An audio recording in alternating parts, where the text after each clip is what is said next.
This is Jerry Barrett talking. Today's date is April 25th, 1986. I'm continuing, or starting a second interview with Roland Passaro. We're at the Eastern Airline headquarters in Miami. Roland, if you would, maybe you could pick up the story at the point where Callahan became president again of the flight attendants. All right. Well, Bob Callahan came to office in February of 1984, and of course was immediately confronted with the arrangement we had negotiated in the fall of '83 with all three labor organizations, and of course his TWU group was part and party to that agreement known as the WIP.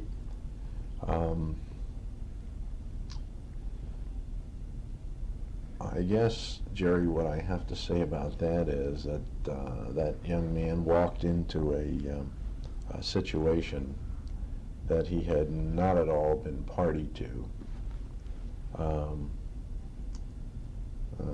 Certainly had the document before him, which was known as the WIP agreement, and had an awful lot of questions and concerns about it, and expressed most of those to me. I basically brought him up to date on what had happened within the corporation during Miss Fink's tenure, and had, of course, a very, very big issue to deal with Mr. Callahan on, and that issue was the portion of the WIP that I had negotiated with Miss Fink, known as the productivity improvements, which were agreed to between Eastern and the Transport Workers Union. And what that basically called for was a 5% improvement in productivity, or $9 million improvement for the corporation in the year 1984. It ultimately became a severe source of irritation to me, and I think to some extent to him, because it was my opinion that my job had not been finished. My job was not done with respect to that VEP, because as far as I was concerned, the Transport Workers Union owed to Eastern Airlines, by virtue of what I felt was an ironclad agreement, $9 million in productivity improvements for the year '84. Now, I immediately got on his back, so to speak, to come up with the $9 million in productivity improvements. I pushed as much as I could for those improvements. In fact, to the point where I actually gave him a list, or a Chinese menu, so to speak, of changes that he could make, or we could make collectively, that would not grossly impact the lifestyle of flight attendants, but would provide the company with a $9 million. These were work rule changes, scheduling changes? Some dealt with minor modifications to work rules. Others dealt with pure dollars,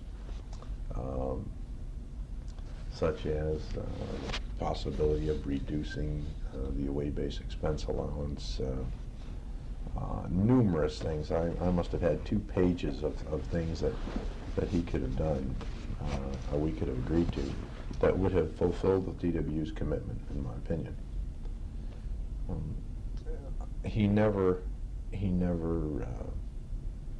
questioned the fact that such agreement was in existence and made, or neither did he question the fact that the TWU actually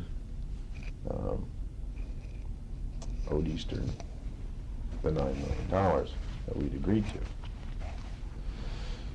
He had a great difficulty. He had great difficulty with his own organization. He would tell me continually that he had to move slow, and of course it was my position that no, he had to move very fast because we were running out of 1984. We were running out of the year, and in order to get the benefits in, the changes had to be made early on in his administration in order that they could be spread over the remaining 9 or 10 months in order to fulfill their commitment, as they'd agreed. My recollection was that in May, we had finally agreed on the first step. And in fact, he had told me that we had an understanding with respect to the first $3.5 million as to how the changes we would make to get that. And frankly, I don't even recall what they were at this time, but I wrote him a paper, a letter agreement, so to speak, with respect to those changes and the initial $3.5 million. Needless to say, that never got signed, and in fact, I was very disappointed with Mr. Callahan and the TWU local because the year came and went, and they did not fulfill that commitment to any extent whatsoever, as agreed to in the WIP. Now, I guess a fair question is, well, what the hell was the corporation doing about that? The facts are that we were very much involved spreading the word of a, quote, new culture. We were heavily involved in employee involvement, etc., and we apparently didn't see fit to impose the changes that would have provided $9 million, since we were in really a state of making massive attempts and efforts to deal fairly and squarely and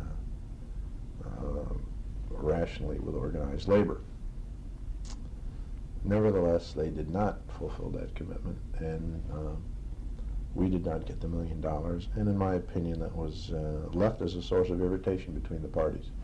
I can tell you honestly, I certainly never forgot about it, and on a number of occasions during the subsequent negotiations, acrimoniously raised it and threw it across the table. We get then, I guess, to the fall of 1984. Turn it off a minute. Let me retrace some of those steps, Jerry. One of the things, backing up here considerably, that Bob Callahan and I had discussed on more than one occasions early in his administration, the winter of '84, was that we both felt that it would be in our best interest, knowing that the agreement would expire on April 1 of '85, that it would be to our best, be within our best interest to begin bargaining early. And in fact, if I recall, it was Mr. Callahan who really brought that up first. And I was elated because I thought it would make a lot of sense if we began bargaining in the late summer of '84, and were able to conclude the negotiations in 30 to 60 days, which I recognized would have been remarkably precedent-setting here, because my prior negotiations with them go anywhere from 15 to 20 months to bargain one contract. Unfortunately, when when the late summer and early fall came around, and I made the suggestion to him that we get to bargaining, life had apparently changed considerably for him, and certainly his mentality did. He was now a member of Eastern's board of directors and was certainly caught up in that and other issues within the corporation. In any event, we were continuing as we had agreed to with the wage reduction of 18% through the year '84, and then getting into the fall, there was a total unwillingness on their part to begin bargaining. And it got to the point where Eastern ultimately served a Section 6 notice on Mr. Callahan in November, late November, I think the 29th.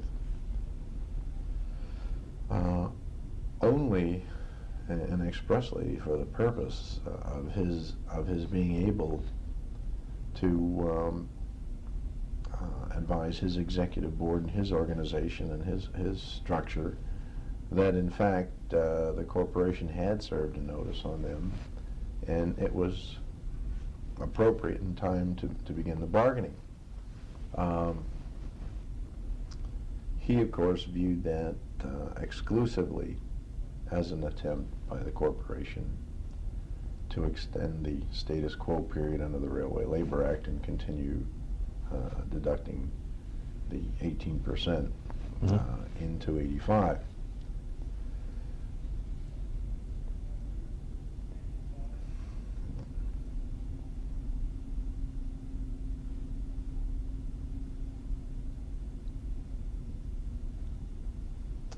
Also at this time,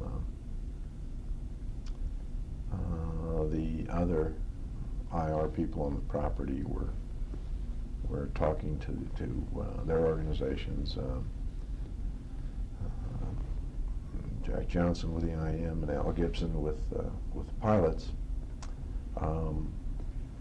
The IM had a December expiration of '84 to their contract, to my recollection.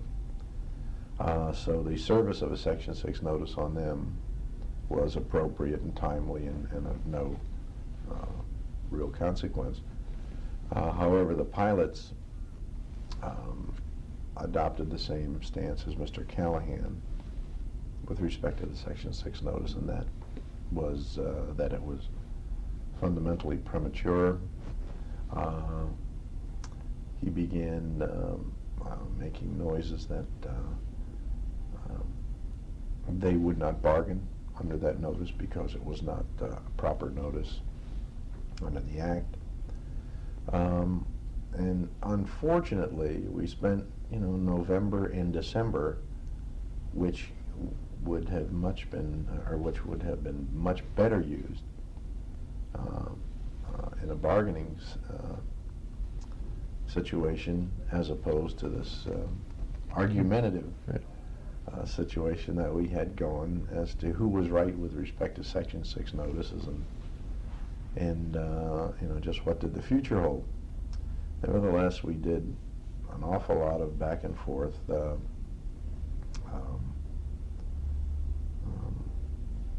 argument, I guess.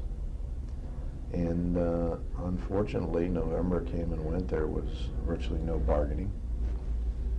In December, Mr. Callahan, mid-December, advised that he had the solution for us and proposed to myself and Jack Johnson what he called the bridge agreement. And the agreement basically said that the company could continue to withhold the 18% up until, I recall, March. However, there were so many conditions attached to it that it was totally unacceptable to the airline.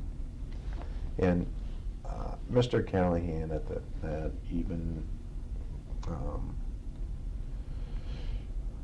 throughout '84 was vividly aware of Eastern's financial status and prospects for 85.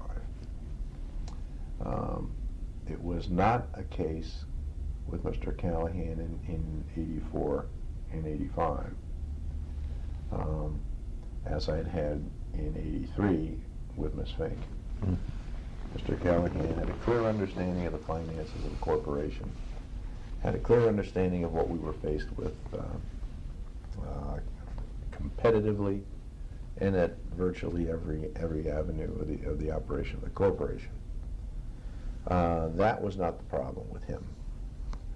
The problem with him was his reluctance to accept and put to his membership the changes that needed to be made, and which he understood needed to be made, in order for the corporation to have an opportunity for some kind of profitability. It was very much a political thing. It got to be that with all three organizations on the property. But finally, the dispute with respect to the company's continuation of deducting the 18% reached some semblance of resolution in January, and in fact we began bargaining in January of 1985.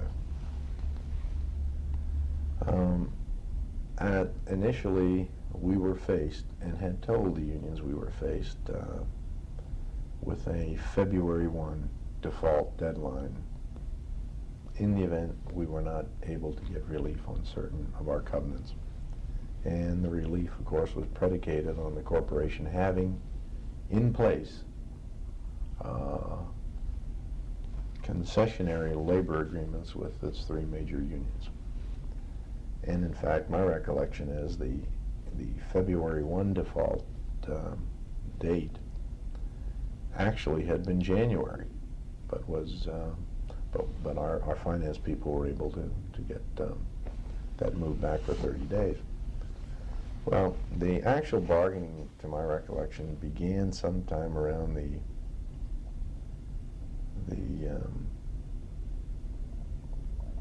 21st or thereabouts of January. We had an opening session, after which the TWU was unable to meet for days. We got back hard at it again around the 27th or thereabouts, or 28th, and bargained through days and nights up to February 1. Well, the result was that midnight came and went, and we did not have three collective bargaining agreements agreed to. And the corporation slipped into default on February the 1st. Shortly thereafter, we began the bargaining again, and on February the 8th did arrive at an agreement with the Transport Workers Union. A piece of that agreement called for the negotiation of work rule changes, pure work rule changes, to be agreed to and implemented agreed to March 1, implemented April 1. So, although we had an agreement in principle on February the 8th, there was a large chunk of it called the work rules that we really didn't have in place, because the idea was that we were clearly out of time, and the corporation was already in default. And in order to cure that default, we needed to get agreements in place as fast as we could. So, knowing that recognizing the work rules were such a hassle for them, We agreed in principle on the economics of the package and some other things, and then set about by March 1 to reach agreement on work rule changes. And in fact, at about 2 o'clock in the morning on March 2, I guess it was, or shortly after midnight, March 1, we did reach a signed and sealed agreement with respect to work rule changes. It then became their job to get what they had agreed to ratified by the membership. That, my recollection of the rest of March and into mid-April was probably one of the most agonizing and depressing situations I've been involved in since I've been dealing with the Transport Workers Union. I had a clear commitment for Mr. Callahan that his organization, certainly he would endorse the agreement that we had arrived at. I continually called him after the first to find out when he would get his package to be ratified out to the membership, etc. And it was clear to me within a few days that there was a problem. I'll cut through most of that, but what he ultimately, and I told him, I want to see what it is that you're sending out to the membership. And the facts are that I did that because I was not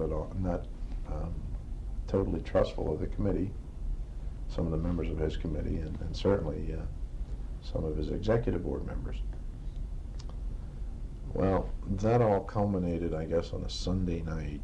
He had called me at home and told me what had happened and what was going out on the street, and I told him that he had better meet me at the Ranch House, which is a restaurant in the Southwest, immediately with a copy of whatever the hell it was that went out. I wanted to see it.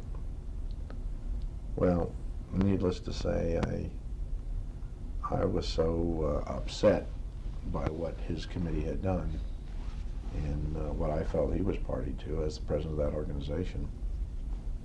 You know, despite his efforts to convince me that he had nothing to do with it, I saw about a 6-page document, the first 3 pages, which were not used to explain what had been agreed to, but used to persuade the membership to vote no. And of course the front page of the document had, I think, 2-inch block letters, reject, and that went out to the membership. And you know, I knew that night in the restaurant, before it ever hit the street, that we were dead. And that while by virtue of experience, I think I know how to deal with ratification matters and what can be done to push something over the edge. It was clear to me that this was not even close to the edge, and it was uphill all the way. Well, we did what we could with the document that he had sent that went out from the local to the membership, but it was not a great surprise when it was overwhelmingly rejected. So that gets us to April 12th, and that was the date they notified us of the rejection of the agreement, and that also was cause for Mr. Callahan to just change his mind about a large number of things and attempt to point the finger at and push the blame on the corporation. And he claimed that he had been set up, etc., by the corporation, that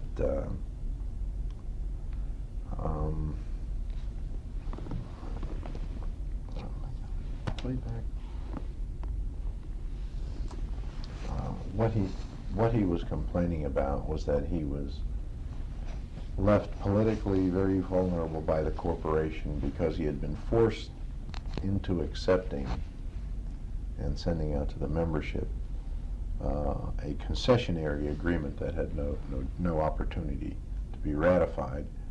And his major complaint was that he had so-called, or so to speak, been hung out to dry on the issue of default. And what had happened there was that when we slipped into default on February 1, we also, our finance people were also able to clear the issue of default, I think, on February the 28th. And it actually got to the point where it was somewhat ludicrous, because his complaint in essence was that Eastern and its management made such a big issue of default that while we were in it, it didn't produce the adverse results that we told him were possibilities. You know, it actually got to the point where I one day mentioned to him, I guess, Bob, in order to convince you and your membership of the seriousness of default, you would have rather our lenders come to the corporation, increase its the interest on its payments, take away X number of its aircraft, close down large portions of the operation in order that a point could be made. And I said, you know, Bob, I can't think of anything more ridiculous than that. And if you think the corporation left you vulnerable by, in fact, clearing the default and giving us another opportunity to go forward, there's not much I can talk to you about. It actually got to the point, Jerry, where it was very ridiculous, the approach that he and his executive board were taking on the issue of default. Nevertheless, we were left, of course, it's now April of '85, and we still don't have an agreement with the Transport Workers Union. One of the humorous parts of this in backing up was that we had had so much irritation over the issue of Eastern serving a Section 6 notice in November. One of the hilarious things about that was, one day I opened my mail and found there was a Section 6 notice from the TWU in January. They, of course, served that, and while it's a long story, I'll make it very brief. They served it only for their purposes of now defining the status quo, which was the month of January, during which we agreed to reinstate the 18% for 1 month. So it was another maneuver in this long battle of maneuvers. And they also immediately, which I thought was somewhat premature on their part, almost in conjunction with the April 12th failure of the agreement to ratify, the TWU contacted the NMB and requested the services of the mediation board. So the negotiations following April 12th that were conducted throughout the summer were under the auspices of the NMB and National Mediation Board, and Harry Bickford was assigned as the mediator to the Eastern TWU case.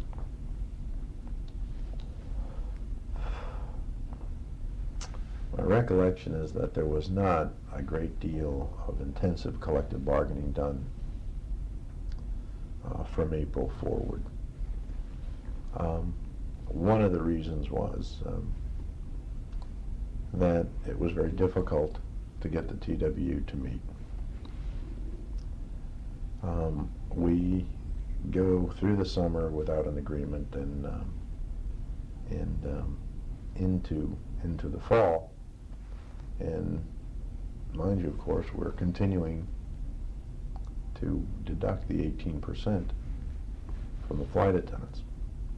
And they are, at this point, the only organization on the property that is continuing to have an 18% pay reduction. And the reason, therefore, is that we felt that was the status quo. Furthermore, they had rejected an agreement that actually provided pay increases. So the bargaining then, of course, gets into late in '84. Yeah, 85. I'm sorry, late in '85, and we still do not have an agreement with the Transport Workers Union. Could you turn that off?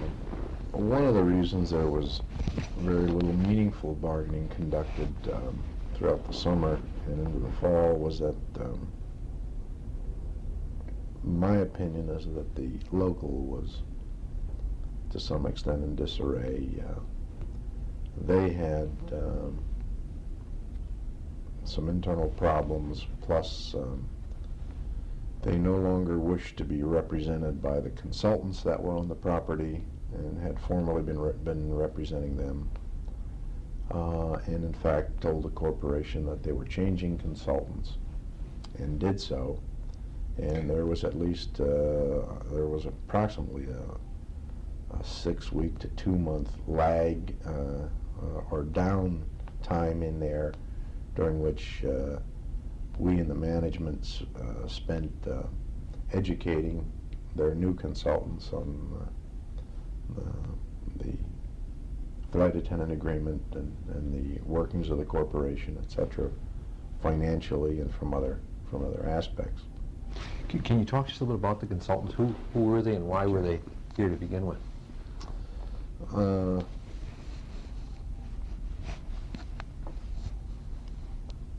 The consultants, I think I had mentioned in our first interview, came on the scene in late '83 as part of the agreement between the company and its 3 major unions to do what was necessary to return the company to financial health. At that time in '83, the IM had hired consultants to examine the corporation. Part of that agreement, the tripartite agreement, the management, the 3 unions and management, was that the corporation would be looked at and examined by outside firms, and the IM at that time had Locker Abrecht, and Lazard Ferrer was also on the scene, and some others that I'm too sure I can recall at the moment. But that was really the beginning of consultants on the property. Okay. And the consultants were paid actually by the corporation. They certainly were, yes. But they were hired in effect by the 3 unions. That's correct. Okay. That's correct. And now the point you're making about the transportation workers, they were firing their consultants, or they were. That's right. They had used Brian Freeman, and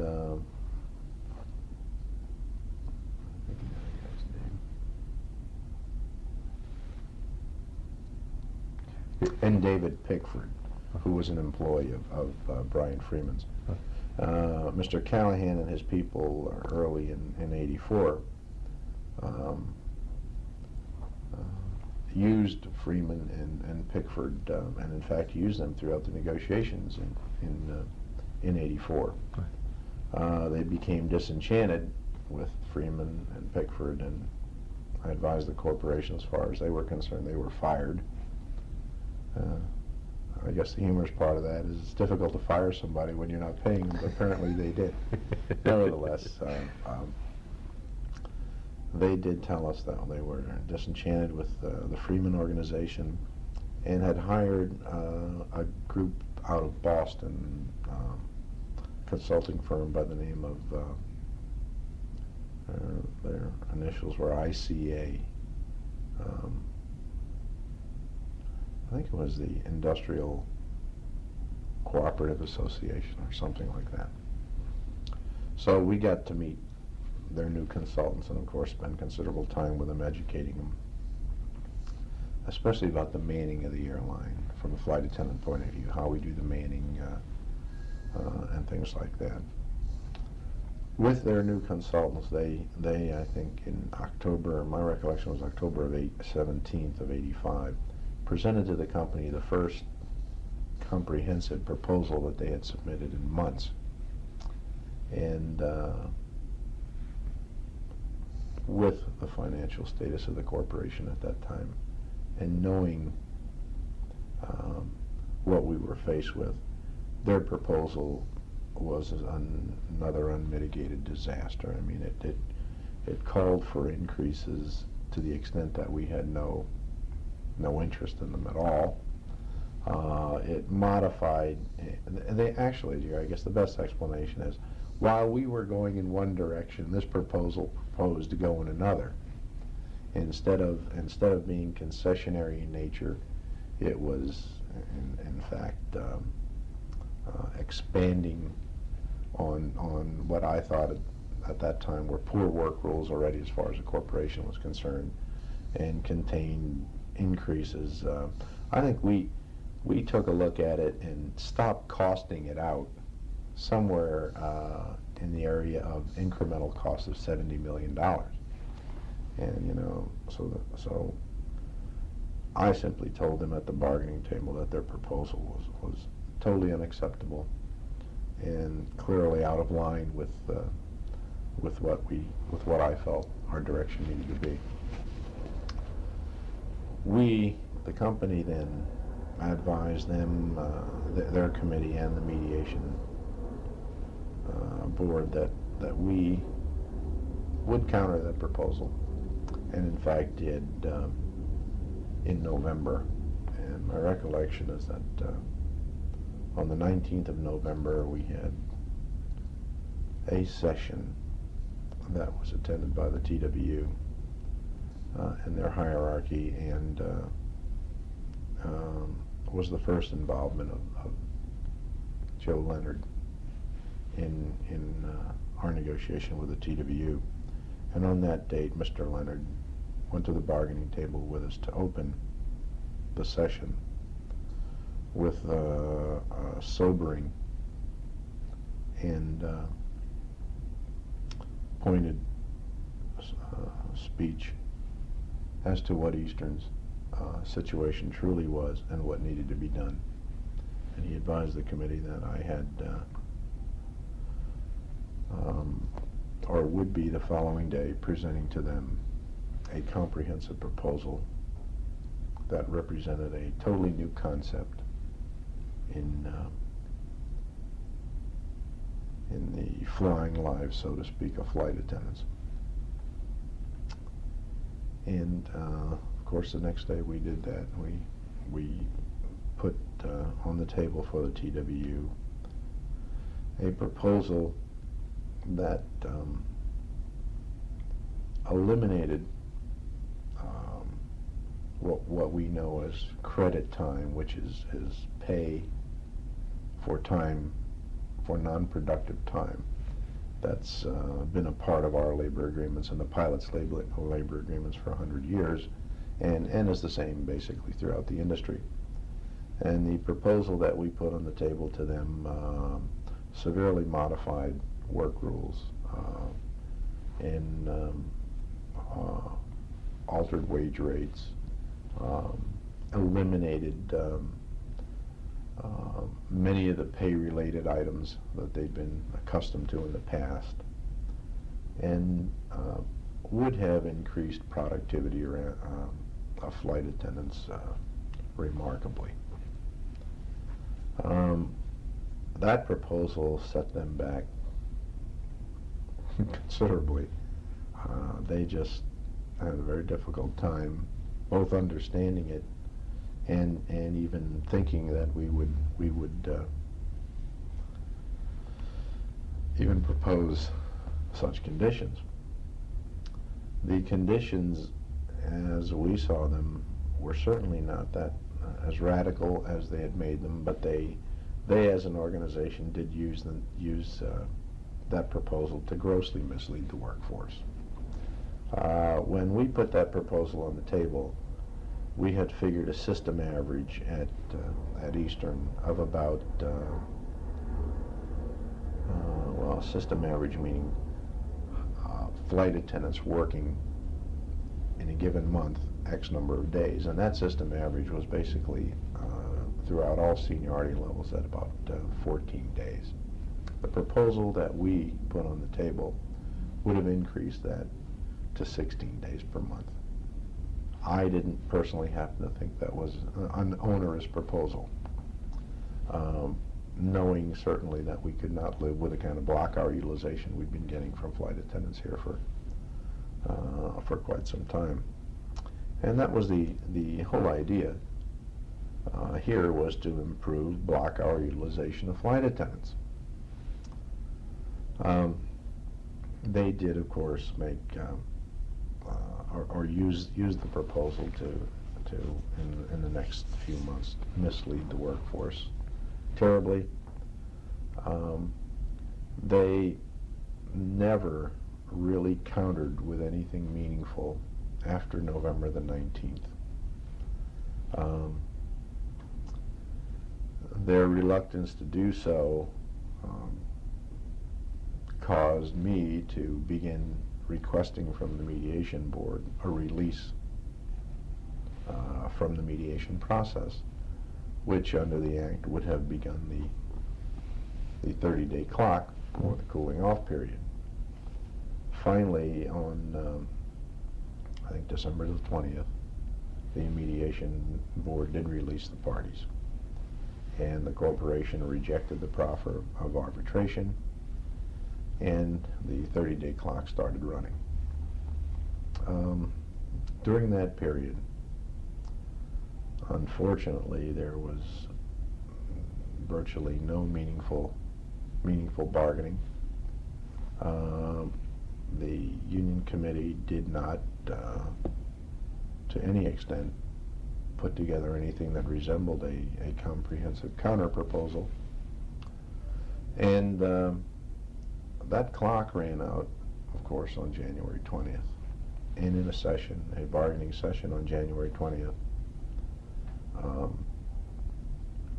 there was certainly no movement on their part, and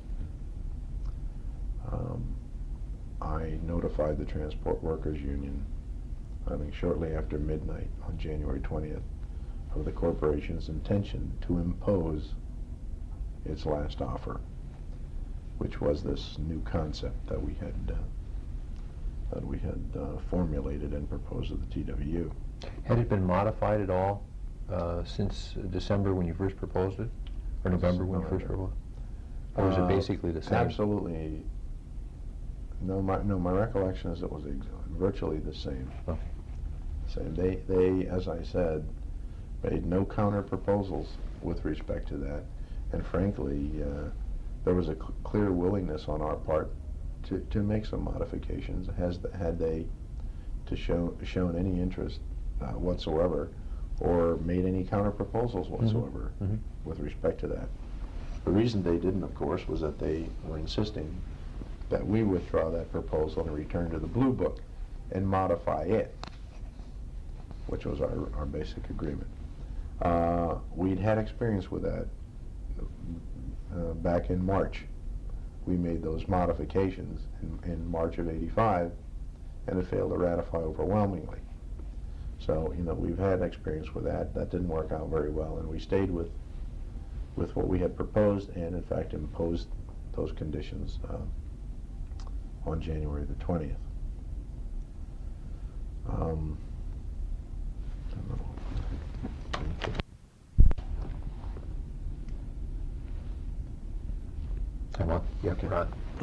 The actual working conditions were effective. New working conditions were effective on January 31st, which was the start of a new bid month contractually for flight attendants. part and parcel to that imposed agreement was that we announced a furlough on effective February the 4th of 1,010 flight attendants, and in fact did furlough the 1,010 flight attendants. Most of February was spent, unfortunately, with media exchanges, TW constantly being in the media, constantly calling press conferences, none of which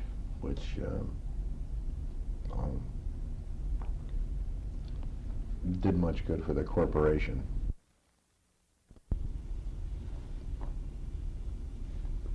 Okay, we're back on. Okay, Jerry, let me back up. I think I missed what I think was rather a coaching point. As I mentioned earlier, on January 20th, the cooling off period had been exhausted, which under the Act allows the union the liberty for self-help, which is they're free to strike. The company is likewise free to impose its offer or do what it sees fit. Prior to January 20th, the union announced publicly that they had no intention whatsoever to strike, and in fact did not strike on the 20th, and to some extent assumed that their magnanimity in not striking would convince the carrier that it should not impose the new work rules. So I wanted to back up because that was very, very important in what was to happen next and certainly in our futures. Nevertheless, they did not strike on the 20th, and the company did impose and in fact furlough 1,010 people. At this time, the company was also bargaining with the pilots, and was also attempting to get or doing what it could to get the IM to the bargaining table for them to open their agreement and also make the kind of concessions that were necessary for the corporation's survival.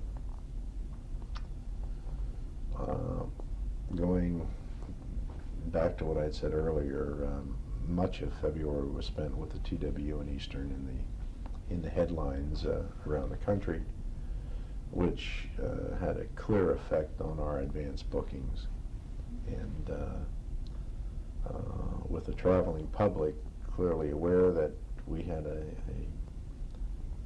we did not have a contract with the flight attendants, and that they could, in fact, and did announce publicly that they had the right to strike at any time they wished, that they were reserving that right, so to speak, and would probably strike on March 1.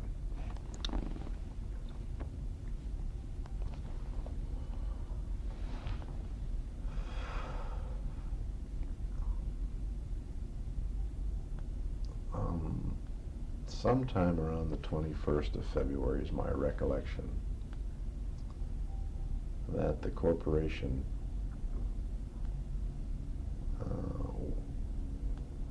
had received an offer to be purchased,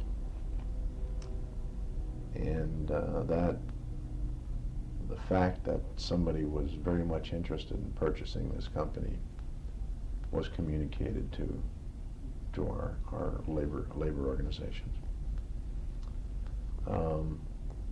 It was hardly a secret as to who that purchaser was, although we could not, I think based on the law and certain commitments that were made, reveal publicly who that was, who the prospective buyer was. we had a large meeting with all 3 labor unions. And unfortunately, if that means anything, I saw people at this meeting who I'd never seen before. There were now takeover law firms involved with our unions.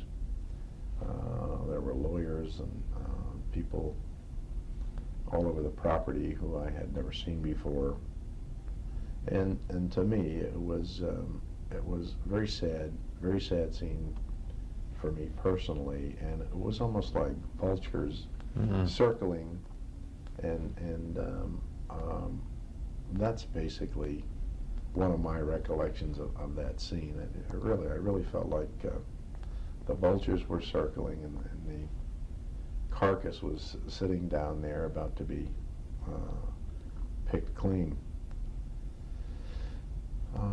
This created a new and immediate urgency,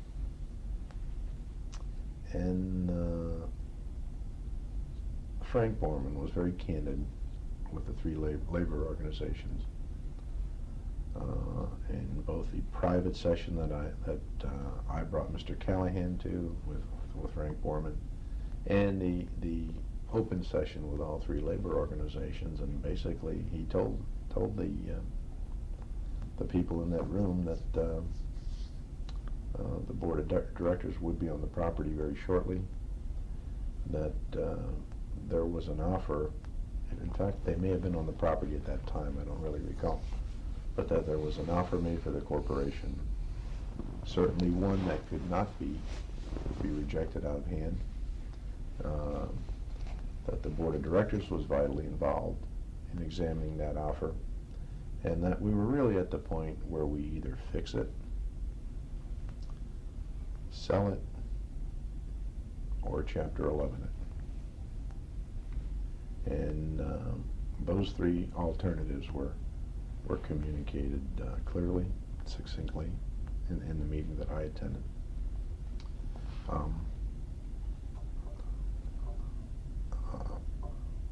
Frank also expressed his desire of the 3, and that was to in fact negotiate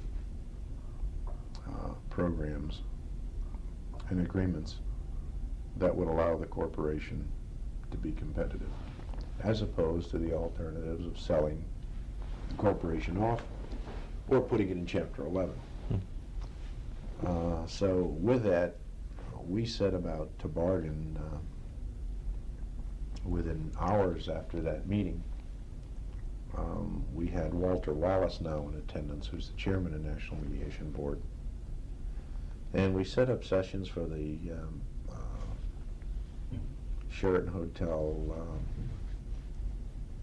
up in North Miami area. We agreed at that time that we would abandon the imposed work rules, or that agreement that we had imposed, and in fact go back to the Blue Book, which was our old agreement, our expired agreement, and modify it. And there was no doubt that the TW certainly appreciated that, and thought that on that basis, and only on that basis, could we do any business at all. So we made several proposals at the Sheraton Hotel.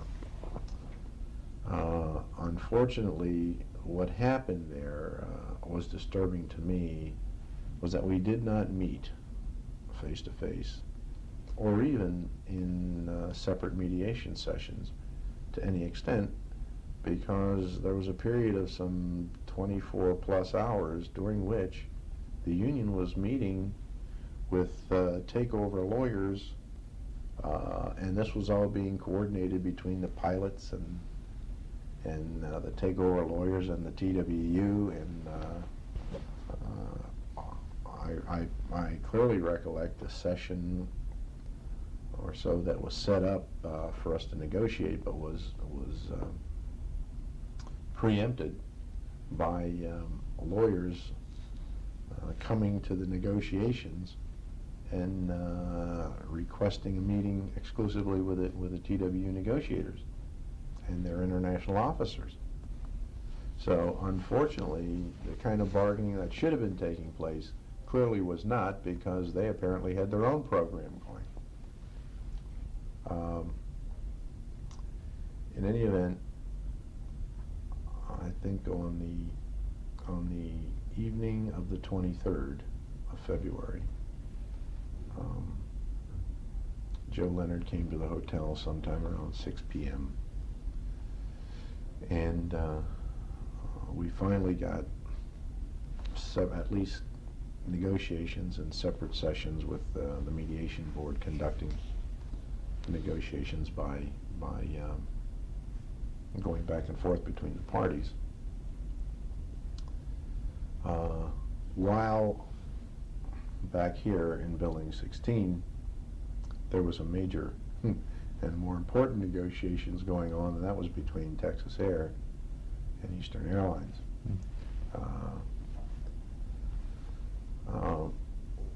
My recollection of the waning hours of February 23rd was just clearly one of disappointment to me, because finally at about, and while there was some confusion over this beginning somewhere around midnight, finally at 2:48 a.m. on the 24th, Eastern Airlines, as it's been known for 60 years or thereabouts, was gone, and the transaction was made, and the corporation was sold to Texas Air. You were still over at the other hotel when I you was heard at the that? Sheraton negotiating. Mm-hmm. Joe had left and came back to Building 16. Mm-hmm. At about, I think what might be of interest is at about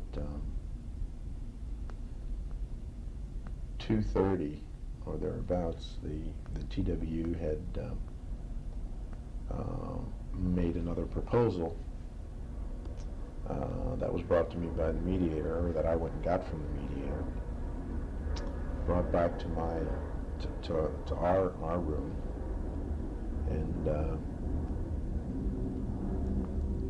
I was about to address that proposal with the two international officers and the mediation board,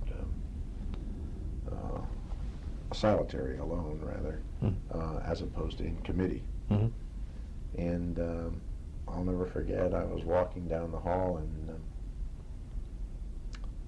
in fact, I knocked on the door of the mediator's room where the union union international officers were, and had the door had opened. I just about walked in when one of my members of my committee called me from down the hall and said I had a phone call, and I went back, took the call, and it was from Dick Magurno, our senior vice president of legal, who had advised that the corporation had in fact been sold. I also talked to Joe, who said that certainly verified that and confirmed that, and said, "Roland, come on back home. The corporation's been sold." I went back to the room where the union officers were and the mediation board members, and almost verbatim I can recollect said the following, that because her organized labor was unable to timely agree with to contracts with Eastern Airlines, that the corporation had been sold, that I was withdrawing the corporation's offer, and had no further authority to bargain with TWU. turned and left the room, and I think there were 4 or 5 remarkably stunned human beings left in that room.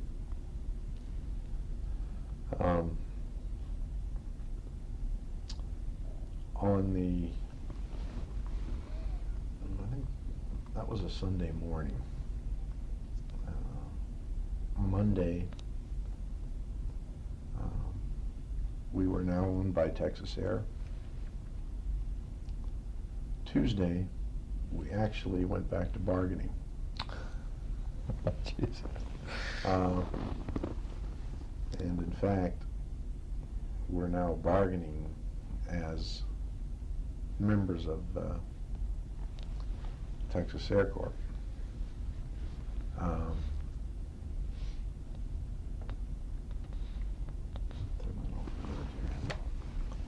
We reconvened the bargaining, I think, on Tuesday, the 25th. And at this time, the TWU also had in attendance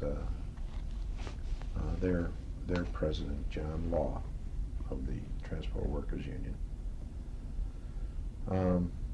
We exchanged proposals, I think, on the 25th, again on the 26th, and bargained, I think, continuously from sometime on the 26th, day and night, and finally arrived at an agreement approximately 6:30 or 6:40 a.m. on February the 28th. While we certainly didn't accomplish all that we had wished to,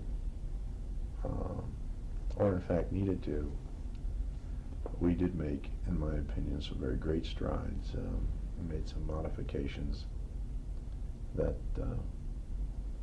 I think were extremely important and very necessary to the survival of this organization.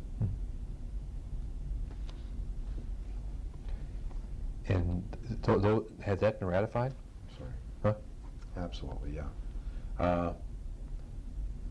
We reached agreement, as I said, on February the 28th. The union put that agreement out for ratification. There is a story here. The union put that agreement out for ratification.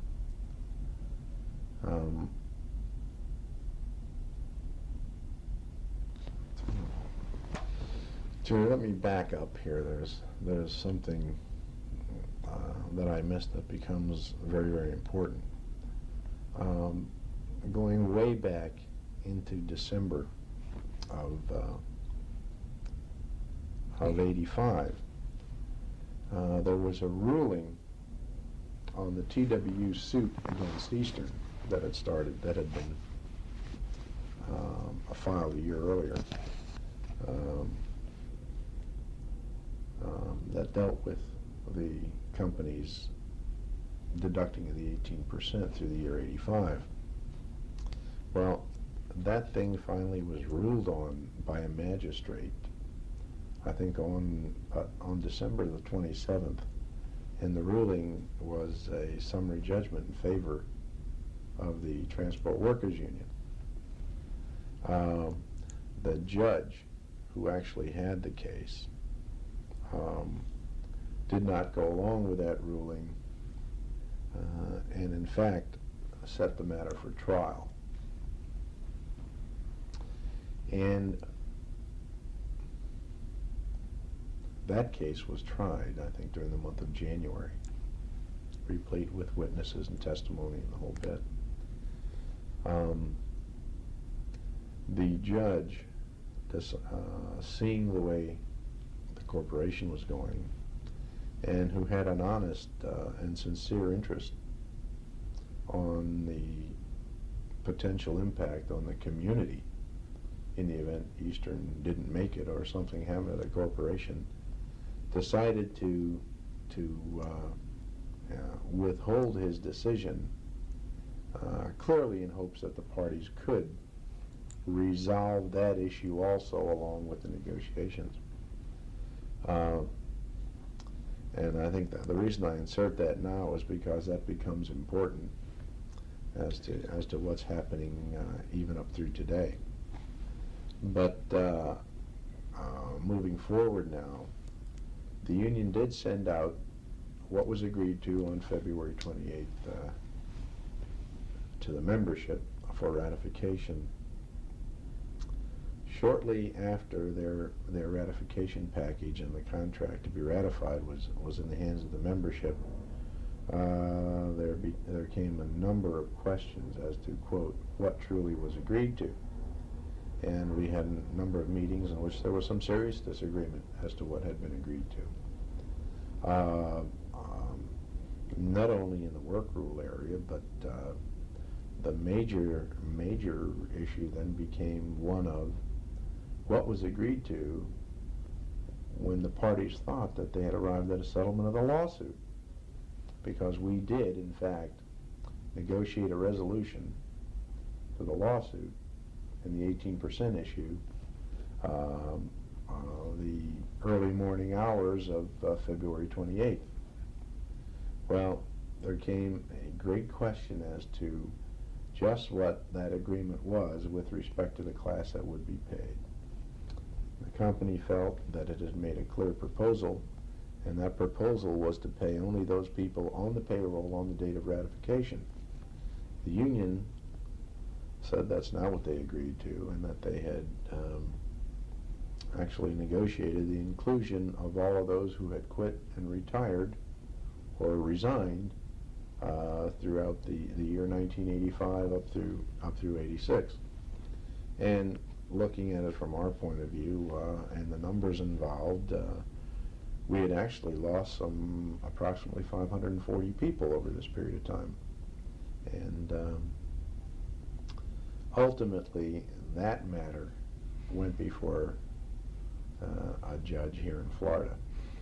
And to back up a little bit again, when the dispute arose with respect to some of these residual issues, I mean, what did we agree to and what didn't we agree to? Bob Callahan threatened the corporation that he would not count the votes.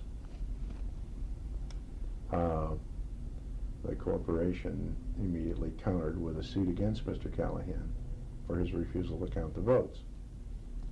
He basically said that he would hold the ballots hostage until the corporation moved to his point of view on all of those issues that he thought were resolved in his favor. So we did appear in court, I think on about the 28th. For the corporation? The corporation's suit against the transport workers for refusing to count the ballots. And they didn't need the judge to order them to count them. They came to court on the 28th and said, okay, we'll count the ballots. The judge said, fine, you count them, and you all, both parties, be here on Monday morning, which I recall to be March 31st, and I expect that you will announce the results of your ballot count. So on March 34th, we again gathered in the courtroom, and the TWU announced that the contract had ratified. So now the issue became one of something apparently has been ratified by the membership.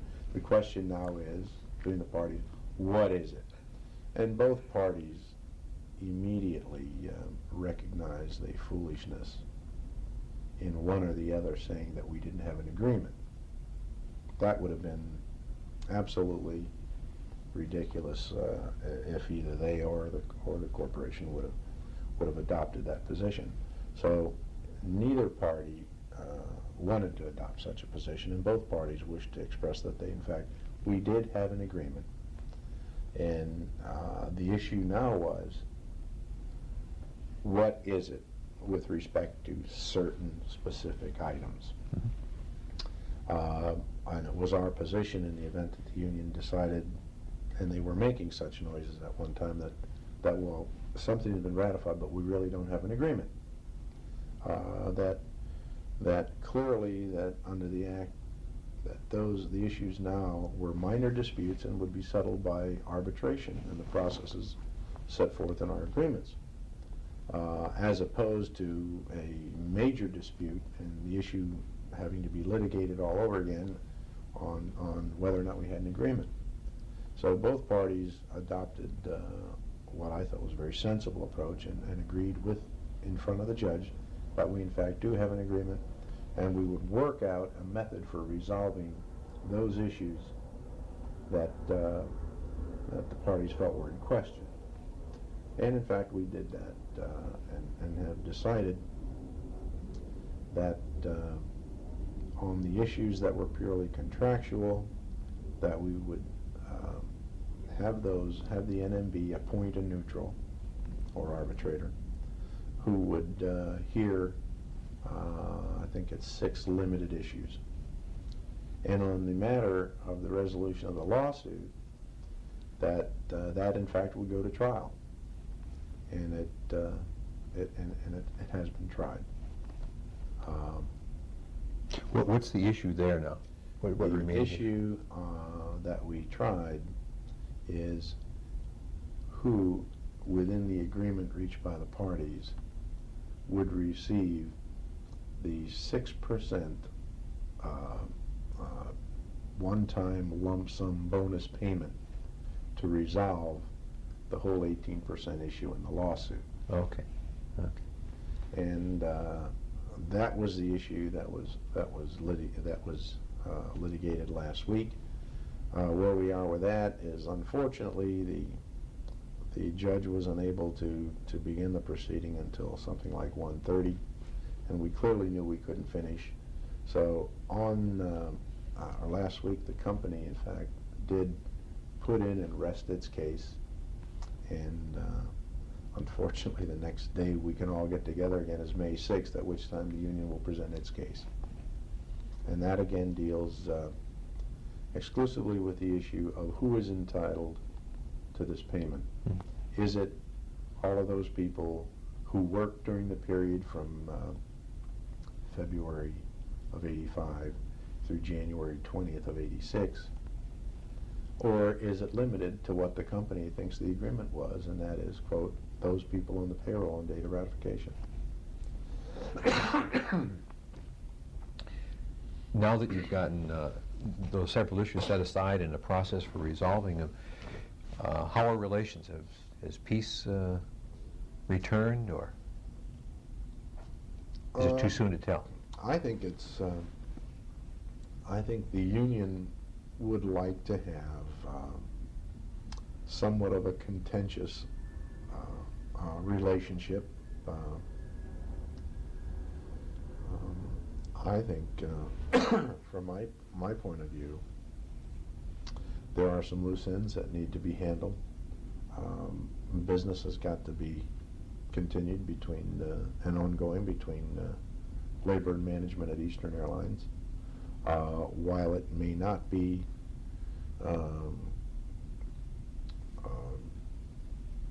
with the byline or buzzwords of a new culture, it's still going to have to continue. I think that Eastern Airline needs its employees. It needs its employees to work efficiently, effectively.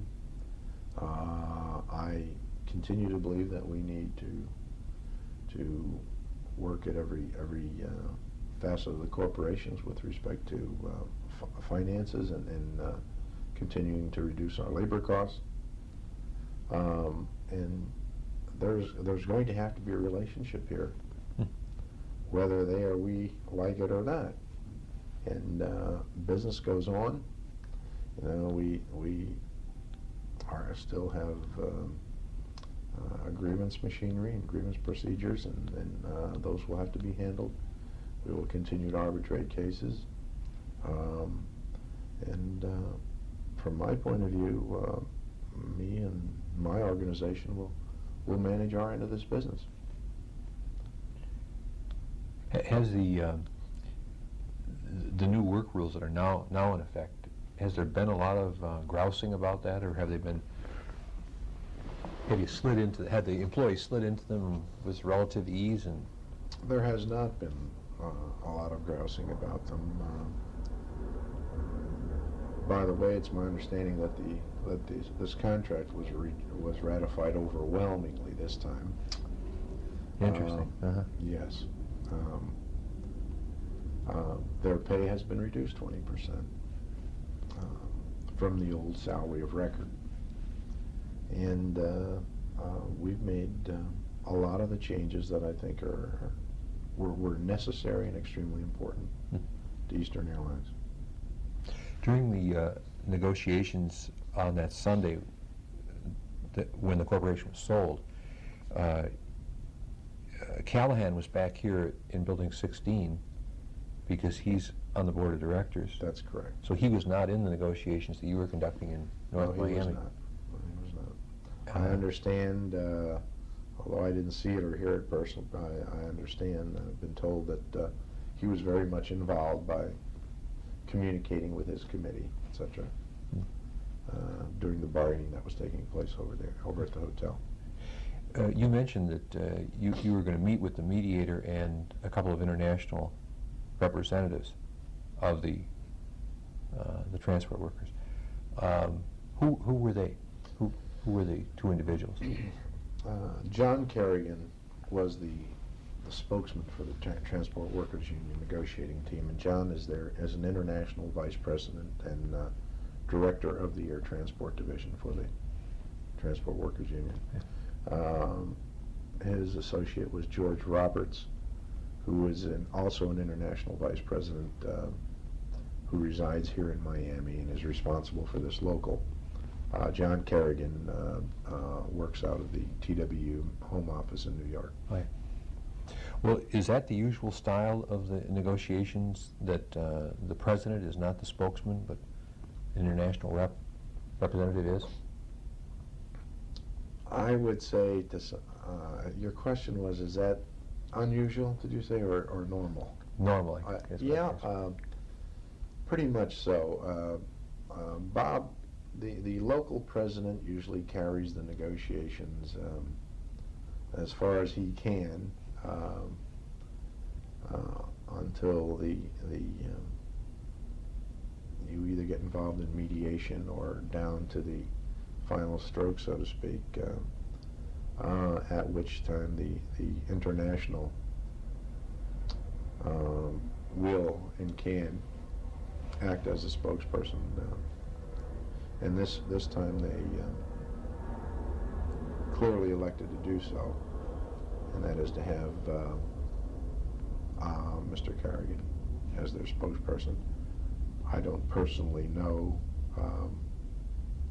to what extent that Mr. Callahan was or was not in favor of that. All I know is John Kerrigan became the spokesman. In the in the past, there's been some problems with that. I know Ms. Fink was not at all in the '83 negotiations enamored of the fact that the international was attempting to do the speaking for the local. But it is not. I would say that it is not unusual at some point for the international to come in and take charge of the negotiations, so to speak. This has been a trying time, again, for you. Do you feel you're sort of out of the woods? Not really. Right now, I'm very much interested in the outcome of this pending litigation with respect to the 18% agreement. And, we've still got a hell of a lot of work in preparing for and arbitrating those issues that have remained questionable as part of this settlement. Additionally, I'm just starting to, in the last 2 weeks, Jerry, to actually get back to running my end of the business, which I haven't done for damn close to 3 years now. I just feel that will be able to or that have some value in the general day-to-day operation and the counseling of our field management with respect to matters of absenteeism, fundamental discipline if it's necessary, and a lot of other things that deal with the operation. Plus, a large backlog of grievances, and other problems. Well, it's just you haven't been able to give them attention during the past 3 years because you've been in negotiations almost constantly. Continually. The agreement you have right now, how long does it run? 3 years. 3 years. Okay. So, all other things being equal, you could anticipate that you'd be able to get on top of these other matters. Yes, sir. And I think what's going to determine what I do for the next year or two is going to be the profitability of this corporation. We negotiated a 3-year agreement in the fall of '83, but because of for business reasons and survival, we spent '84 and '85 and into '86 renegotiating. Yeah. And I'm hopeful that what we've done to date, plus the IM, ultimately coming around and sharing in this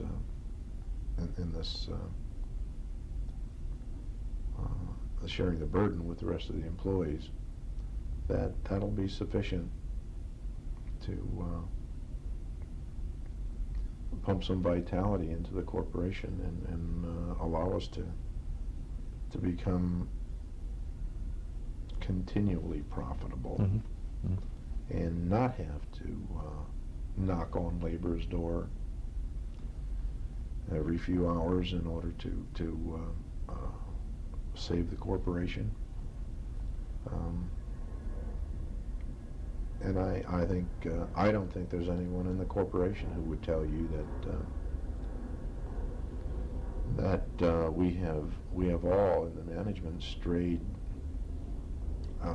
far from some of the things that we should be doing to make this a profitable corporation, because we never had the time or wherewithal to concentrate on the operation of the airline. All the attention has gone to kind of a firefighting operation. That's about it. Let me just ask you one final thing. Sure. The 1,000 people that flight attendants were laid off earlier this year, that was done primarily for business reasons. That the business was down as a result of bookings were down as a result of the union making strike threats. Is that Not really. The furlough of the 1,010 flight attendants was based purely on the agreement that we imposed. Oh. It was efficient to the extent we didn't need 1,010 people that we needed under the old contract. I see. Okay. What's happened with them now? They Some have of them, been recalled. all of them are. Yes. And although we didn't get all of them back, with the new pilot agreement, we were able to increase some of the flying. So when you increase flying levels, that plus a combination of us going back to our old agreement, which it did not have the radical change that the imposed one did, required that we reinstate a large number of people in order to man the airline at the levels we intended to fly. And then just one final thing, that lawsuit that's still in trial, is it a large amount of money that would be involved if you should lose the suit? Well, to me personally, it's a large amount of money.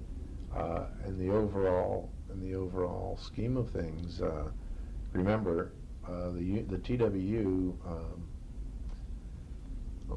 has been arguing, of course, sued for a return of all 18%.